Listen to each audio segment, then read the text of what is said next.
আমার বাসায় মানুষ কম, তারপর একটু রান্নাটা বেশিই করতে হয়। তো আজকে আমি কী রান্না করলাম সেসব নিয়ে আপনাদের সঙ্গে একটি ছোট্ট ভিডিও শেয়ার করছি। আমি এই যে প্রথমে রান্না করব মুগের ডাল দিয়ে ডিম, তাই এই যে মশলাগুলো কষিয়ে নিলাম। আর মুগের ডালগুলো আগে থেকে আমি সিদ্ধ করে নিয়েছি যাতে রান্নাটা খুব তাড়াতাড়ি হয়ে যায়।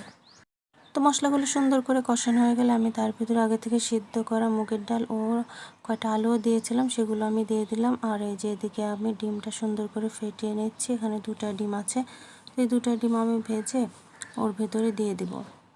আর আরেকটা কথা বলে রাখি, আমার বাসায় যেদিনই মাছ রান্না হয় সেদিন অবশ্যই ডিম রান্না করতে হবে, কারণ আমার হাজব্যান্ড মাছ খায় না। তো মুগের ডালটা ভালো করে কষানো হয়ে গেলে আমি এর মধ্যে দিয়ে দিলাম হালকা কুসুম গরম পানি। তো এবার এটা ফুটতে থাকবে বেশ কিছুক্ষণ। ফোটা হয়ে গেলে তারপর আমি এর ভিতরে ডিম ভেজে রাখা ডিমগুলো দিয়ে দিব, দিয়ে আবারও ঢেকে বেশ কিছুক্ষণ এটা আমি রান্না করে নেব।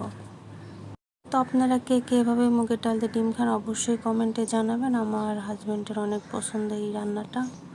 তো আপনারা কে কে পছন্দ করেন অবশ্যই জানাবেন। তো যাই হোক, তারপরে যে আমি চলে আসলাম মাছ রান্না করতে। মশলাটা সুন্দর করে কষিয়ে আমি তার ভিতরে দিয়ে দিলাম কয়েক পিস মাছ।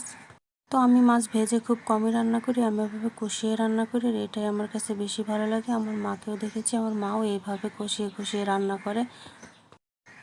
ভেজে রান্না করলেও মজা হয়, বাট আমার কাছে কষিয়ে রান্না করলেও ভালো লাগে, ওটাও খারাপ লাগে না। তো যাই হোক, এই যে মাছগুলো সুন্দর করে কষিয়ে নেওয়ার পর এবার আমি সুন্দর করে মাছগুলো তুলে নিলাম।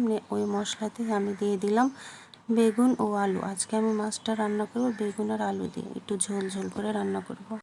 তো এটা আমি এখন বেশ কিছু সময় একটু সুন্দর করে কষিয়ে নেব, কষিয়ে সেদ্ধ করে নিয়ে তারপর আমি এখানে পানি দিয়ে দিব। আর পানিটা একটু গরম হয়ে গেল এখানে মাছ দিয়ে দিব। তো আসলে যে যার মতো রান্না করে, আমার কাছে কষিয়ে রান্না করলে বেশ ভালোই লাগে খেতে। তো এদিকে আমি আবার আরেকটা রান্না করতেও চলে আসলাম। এটা হচ্ছে মিষ্টি কুমড়া পুঁই শাক। তো এই যেদিকে মশলাগুলো সুন্দর করে কষিয়ে নিয়ে এর ভিতরে আমি মিষ্টি কুমড়া ও পুঁই শাকগুলো দিয়ে দেব। এই তরকারিটাও বেশ মজার হয় খেতে। তো এই যে মিষ্টি কুমড়ার সাথে পুঁই শাকগুলো আমি সুন্দর করে মিশিয়ে নিচ্ছি, মানে কষিয়ে নিচ্ছি তরকারি। এটা কষিয়ে আমি পানি দিয়ে ঢাকা দিয়ে দেবো। আর তার সঙ্গে রান্না করেছিলাম কাঁঠাল ও বুটের ডাল। এটা রান্নার সময় আর ভিডিও নেওয়া হয়নি। তো যাই হোক, এই রান্নাটাও অনেক মজা, বুটের ডাল দিয়ে কাঁঠাল। তো এই যে আমার মিষ্টি কুমড়া রান্নাটাও ডান, মিষ্টি কুমড়া রান্নাটা হয়ে গেছে আমার। তো এই যে এবার আমার ওই পানিটাও বলক এসে গেছে, তো এখানে আমি দিয়ে দিব এখন মাছগুলো।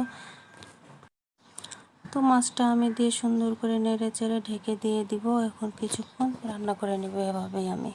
আসলে আমি একটু শর্টকাটে রান্না করি, যেহেতু আমার ছোট বাচ্চা আছে, তাই জন্য আমি যত তাড়াতাড়ি সম্ভব রান্নাগুলো কমপ্লিট করে ফেলি।